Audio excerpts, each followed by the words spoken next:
Hey everyone, this is Tim from YourSixTech. Today in this video, I'm going to show you how to make your screenshots private on your Xbox Series X. So if you're in a game like Rocket League or something, and you take a screenshot, well, it's automatically going to be uploaded to the Xbox Live servers, and people are going to be able to comment on it and share it. So if you go to this, like, you can see what you recorded, but if you want to make that private so people don't look at it, we can go to General, go to Online Safety and Family, go to Privacy and Online Safety, go to Xbox Privacy, then go to Custom, and then go down to View Details and Customize.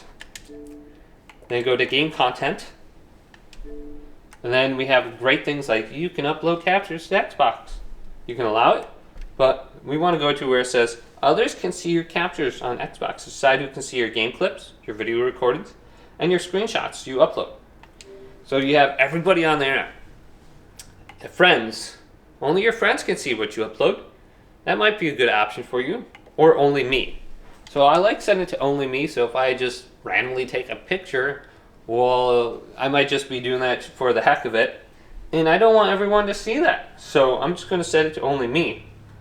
So hopefully this quick little settings video did indeed help you guys out. If it did, leave it a big thumbs up and subscribe to my channel down below for more tech videos coming up next on YourSixTech.